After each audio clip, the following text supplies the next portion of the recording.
Hi, welcome to my living room. Do your thoughts create your reality? Yes, they do. Let me explain and provide evidence. I know this can be a controversial topic. Concepts such as manifestation and the law of attraction promote the idea of focusing your thoughts and your mind on desired outcomes so you can create your reality. And these concepts have made people believe that they mean creating reality out of thin air. And that sounds too abstract, too out there, or overly new age. But that's not what I'm talking about. What I'm actually referring to is how these techniques work with very real psychological and brain processes to filter information, organize it, assign meaning, create emotions, and drive behavior. Today, we're going to break down three brain processes that have a direct impact on how the mind and the brain create reality.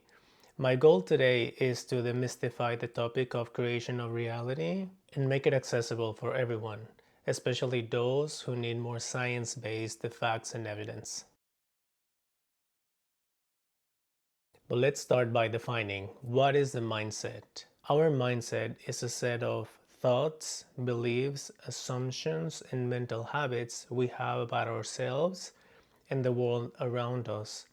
It's also the lens through which we interpret everything that we observe and we experience everything that happens to us. Through this mindset, we make sense of reality, but not only reality in the external world, everything that we can see and touch, but also the internal world, our feelings, emotions, expectations. It's a very personal and individual system, and that's why two people can experience the exact same situation or event, but have a completely different experience and recollection of the facts in that event and situation because they are looking at that event through very different lenses. And this is where the phrase perception is reality comes from. It doesn't mean that nothing existed outside of us. It means that everything we experience day to day is our own version of reality. It's not one universal reality for everyone. Our mind is constantly receiving information through our senses. We receive the information, filter it, organize it, and give it meaning. And that meaning we assign to information feels real to us. That is our reality. So, in that sense, there's no single fixed version of reality that everyone experiences in the same way. What we call reality is very personal. It's a combination of our past experiences, beliefs, personal history, emotions, and also the stories we tell ourselves. And this is why the mindset is so powerful. It's not only the way we perceive reality, but it's also where our actions come from. We act based on what we think is true, what we believe is possible, and what we feel in our body. And most of the time, all of these mind processes of taking information, filtering it, and assigning meaning to it is not conscious. It happens automatically. We take actions based on all of these processes without really understanding why. We can also understand the mindset as a mind program, a computer software. Is that interface our brain uses to make sense of all the information we receive from our environment. But now that we understand the mindset, let's explore how is the mindset formed. When we are kids, we're constantly taking in information. We get messages from our parents, teachers, friends, relatives, the TV, movies, etc. And at an early age, our brain is very impressionable. We believe things to be true. We don't really have the capacity yet to question the messages we are receiving from our environment. What we see adults do, our parents, what we are rewarded for, what we are punished for, starts creating beliefs and the mindset that will shape the way we perceive the world. And again, as kids, we don't have the ability to question any information that we receive. So we learn from everything that our parents tell us about life, about law, about relationships, and everything around life. So, for example, if our parents have a certain perspective about life, If our parents are always saying life is tough and hard and full of challenges, we as kids will take that information as the truth. And on the other hand, if our parents have a more positive and balanced outlook on life, and they say life is beautiful and I have a big family and we enjoy moments together, and they show support for you, that's the conception of the world, your world vision that you will grow up with. And as we grow old with time, our mindset continues to form through repetition. If we keep hearing the same things over and over again from the people around us, that drives behavior. And if we keep acting in the same way over and over through time, those patterns of behavior get reaffirmed in our mindset. Those thoughts, the way of thinking, the way of perceiving the world that feels familiar, feels also safe for us. And that's why a lot of people look for partners later in life that resemble that dynamic and that mindset from our parents, because that's what we know from life. This is what we feel comfortable with. That's what feels familiar to us. Another important aspect is emotional experience. Moments that have a strong emotion attached to them, such as rejection, acceptance, shame, fear. And those moments and events have a profound impact in our mind. The mind learns very quickly from pain because it's meant to protect us. It creates shortcuts and reactions meant to protect us, even if later on those shortcuts or reactions limit us as adults. The point is to understand that when you're looking at your current mindset today, you're not looking at the truth. You are looking at a mental structure based on your past experiences, conditioning, repetition, and emotional learning. The important thing to realize here is that if the mindset was learned, it can also be questioned and changed. As Marcus Aurelius said, everything we hear is an opinion, not a fact, and everything we see is a perspective, not the truth. And I really love this phrase because it summarizes everything we talked about today.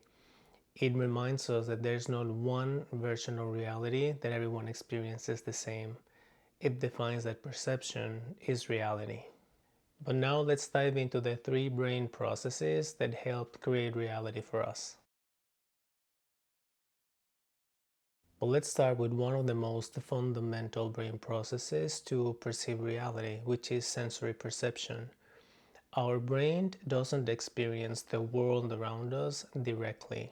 It experiences signals and then builds a best guess model of what those signals mean. That best guess model is what reality is for us. Remember, we talked about how our mindset is that software that helps us experience the outside world. This is the sensory perception. The outside world gives us different types of energy. It gives us light, sound waves, temperature, pressure, and chemicals. And we perceive those signals through our senses in our sensory organs. For example, we perceive light through our eyes. We perceive sound waves through our ears. We perceive temperature and pressure through our skin to the touch. And we also perceive chemicals through our tongue and our nose. So we take in all of these signals and information from the environment, and then our brain receives that data and makes an interpretation of it. But those signals from the outside are partial and not perfect. For example, we don't hear ultrasound and we don't see infrared light. The signal's input is also noisy, it's not perfect. It depends on several factors such as lighting, distance, fatigue, stress, and attention all changes what we receive as information, what gets through our senses. And think about it, for example, when you attend a work meeting, if you are tired, if you didn't sleep well the night before, you may not be able to be as alert and present and pay attention to everything said in that meeting. So your body, because it's tired, may not be able to receive all the information that is exposed to. Or let's also say that you are at a bar and it's kind of dark and you drop your cell phone or lose an earring or something like that, and you are trying to look for that thing that you dropped, but you can't see it very well. Your body is not able to receive all the information, all those signals from the outside because of those external conditions such as poor lighting. So even though the data we receive from the outside is not perfect, we still use it to make an interpretation and create thoughts or evaluations, interpretation of that data. After the thoughts are created in the mind, in the brain, then we also create emotions as the step number two. And depending on what we feel, depending on those emotions that have been creating after the thoughts, then we act. The emotions drive the behavior. And then after the behavior, after we take action, then we get the outcome or results. And then those results reaffirm the thoughts or beliefs that we had from the beginning. So you see how that is the cycle of creation of reality based on your mind. The mind takes information, creates evaluations or thoughts, then emotions, and then actions and outcomes. And the outcomes go back to thoughts, feelings, and beliefs. But let's review an example so this is more clear. Let's say that you are traveling and you rent a room for the night. You go to the hotel, you pay, and go up to the room. You open the door and see that the room is kind of dark and smaller than you expected. The TV and the bed are smaller too. You look outside the window and don't really like the view. So your brain starts taking all of this information, all of these signals from the outside, and starts creating thoughts and evaluations about that room, which is the step number one, thoughts, after taking in the signals from the outside. After the thoughts, you start creating emotions. You start feeling some kind of way about the room. I don't like the room. It's too dark. It smells kind of weird. Something is off with this room. So you have created the emotions, that evaluation, and the thoughts as well. So you go back to the lobby as a result of those thoughts and emotions, and you tell the staff, I don't really like the room. It's not for me. Do you have an upgrade? Do you have a bigger room, a better room, even if I have to pay more? And then you have an outcome of getting an upgrade or a bigger room. But this is a clear example of how we intake the information from the outside world by entering the room and opening the door. You create the thoughts. The thoughts created the emotion of not liking the room. Based on that emotion, you went back to the lobby and asked for a bigger and better room, and you received an outcome of having a different room. And that is kind of the chain that we can look at when creating the reality based on our mind and our thoughts. And because of this brain process is why the external world can feel so different from one person to another, because the lens through which they are observing reality is very different. Everyone's internal world is different, and therefore the experience also differs. Let's look at another example of how sensory perception affects reality.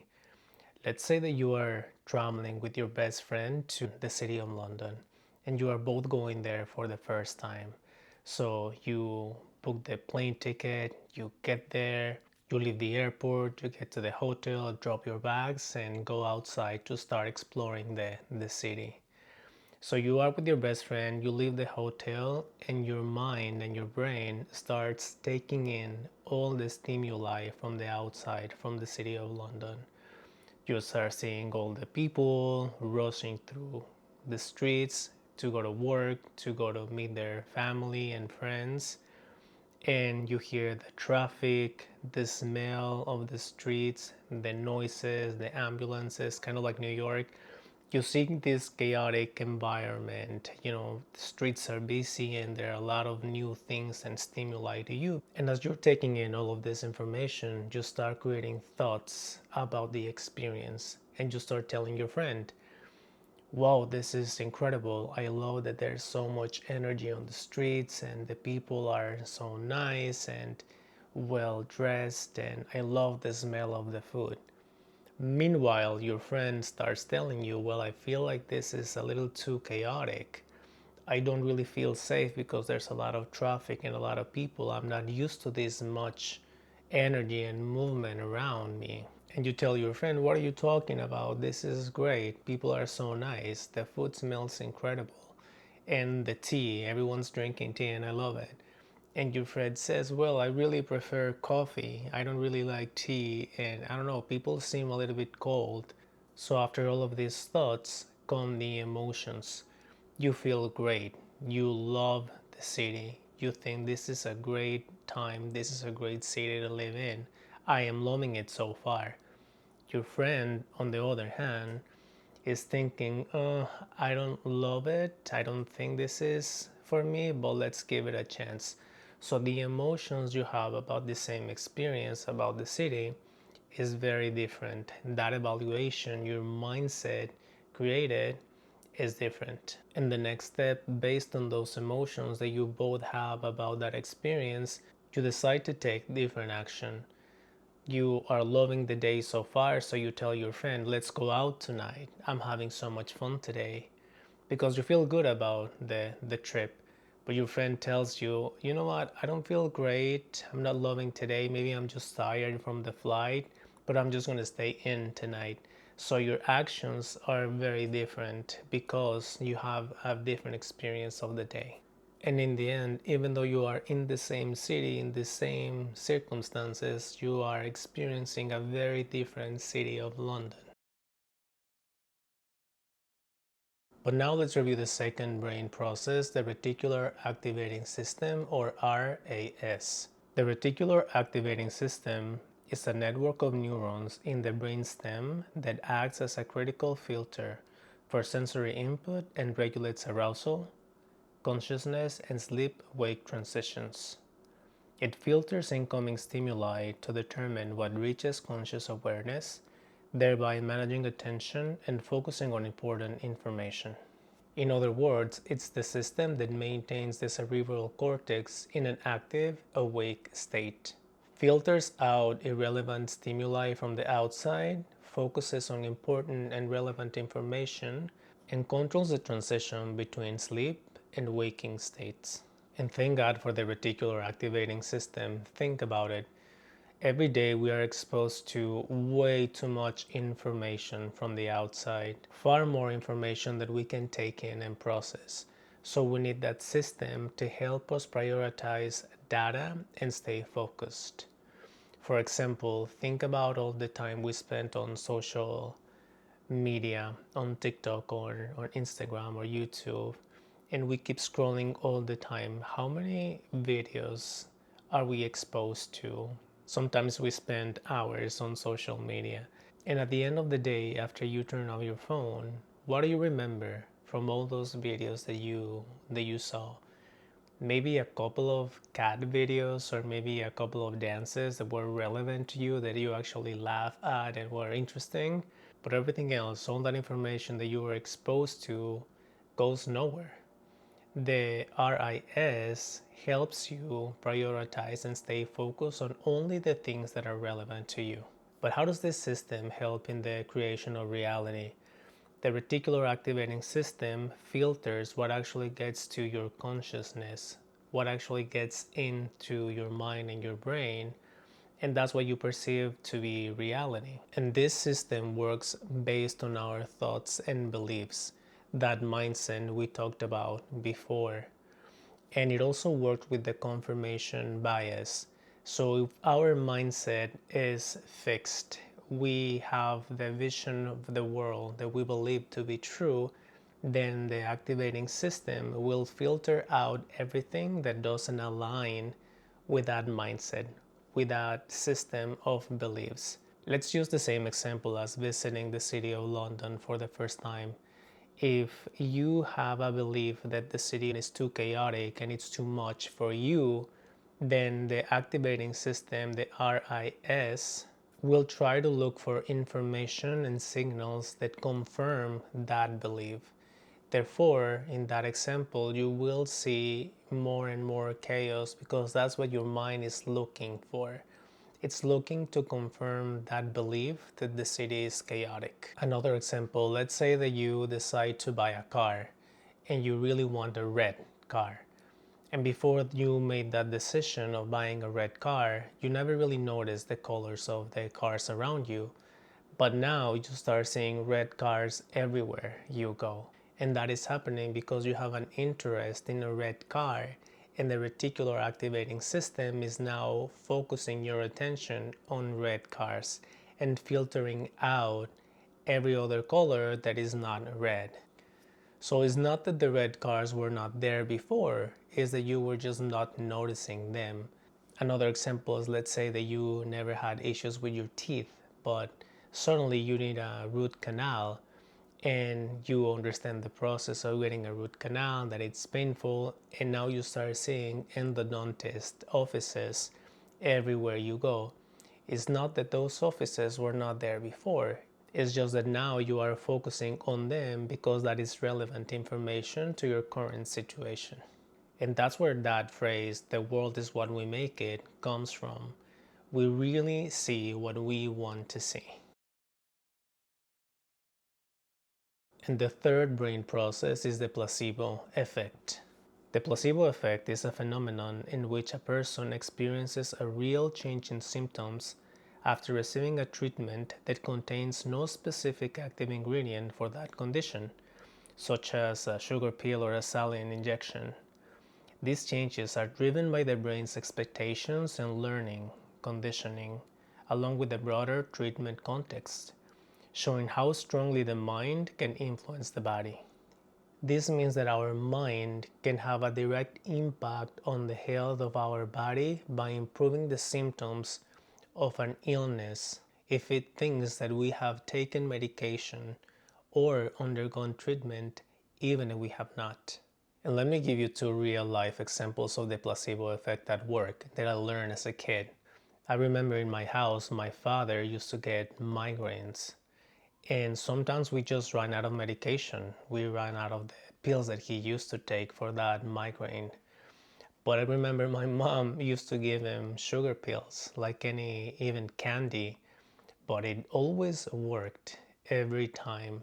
My father would start complaining about the pain, and we would just give him candy sometimes when we run out of the pills, and he would immediately feel better because he thought he was taking the real medication. I mean, now that I think about it, it's kind of crazy to do that, but it always worked. So I learned that the mind has a profound impact on how the body feels. And I have another funny example.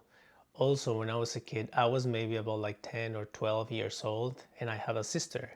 And my sister has always been a very picky eater. She needs to have everything very particular to her liking so she could eat. So I remember one time we were about to have lunch, and my mother served the food and it was ready. But then my sister said, "Oh, we only have Diet Coke and I don't like Diet Coke." And I said, "Well, what's the big deal? Just drink it. It's kind of the same." And she was like, "No, I can't eat with Diet Coke. I need the real, regular Coke." And my mom told me, "Okay, Hector, can you go and get some Coke to the corner store?" And I was like, "Oh, okay, I'm gonna go." And I remember being annoyed because I didn't want to go to the store. So what happened is that I went downstairs and I was holding that Diet Coke bottle in my hand, and I saw an empty bottle of regular Coke. And I thought, what if I just changed the label? So that's what I did because I didn't want to go to the store. So I removed the label from the regular Coke bottle and I put it on the Diet Coke's bottle. And I waited for a few minutes to make the story more credible, like I went to the store. And then I went back up and told my sister, here's the regular Coke, now you can eat. And I remember just looking at her to see her reaction. I was afraid that she would find out that it was not real regular Coke. But she started like drinking it, and I was just looking at her, and she was like, ah, this is so much better. You see, now I can eat. And she finished the entire bottle without saying anything and, ate her lunch. But then I remember once she was finished, I asked her, can you really tell the difference between regular and Diet Coke? She was like, yeah, of course. I don't like Diet Coke. I hate it. And I remember saying, lies, that's not true. I just changed the label and you drank the Diet Coke like nothing. She was like, what do you mean? And then I explained what I had done. And she was like, that's not true. It was regular Coke. And I was like, no, it was the Diet Coke that you didn't want before. I just changed the labels.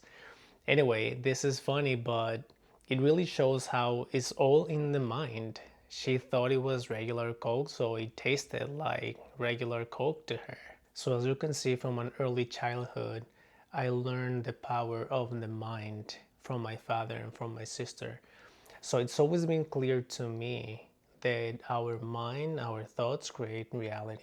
But formally, in clinical trials, the placebo effect is used by scientists to help determine if a new treatment really works or if people is just feeling better because they think they are getting the treatment.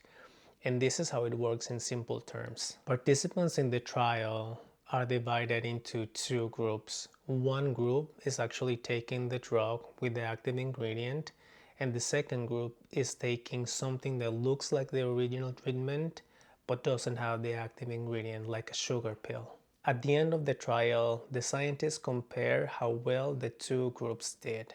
If the group that received the real treatment does better than the placebo group, that means the treatment works beyond just the placebo effect. And I've always been fascinated by the placebo effect because it really shows how your mind can improve the health of your body. The one thing that most people miss about the placebo effect is that it's not only about the pill itself or the medication that we think we are taking, it's about the entire experience. And I've seen documentaries about this topic, but it's not only the fact that we are actually taking the pill that doesn't have the active ingredient, but it's the ritual of going to a trial or maybe going to see a doctor, going to a hospital, knowing that we are taking steps to take care of our health, that we are about to undergo treatment. Everything conditions the mind to trigger the experience of healing, of improving one's health. It's not only about the pill, it's about everything that comes with seeing a doctor or getting treated. It's also about the attention that we get from people around us, right? If you think about it, sometimes when we are sick, we are taken care of from our family members, and we get the chicken soup and people look after us, and again, we take the medications, but the healing starts not only by the medication, but by everything surrounding the experience on actually taking care of ourselves. Bottom line about the placebo effect and the creation of reality is that we should understand the brain is not passively just experiencing reality. It is actively making an evaluation of all the stimuli around us, all the information through our senses that we already saw, and then based on that, creating the experience of reality, an experience that is deeply personal and individual. In conclusion, if we learn to control our thoughts and our mindset, we can therefore control the creation of our reality. As Pythagoras said, no man is free who cannot control himself. And also Marcus Aurelius said, the quality of your life is determined by the quality of your thoughts. Thank you so much for your attention. I hope you're doing well. See you next time.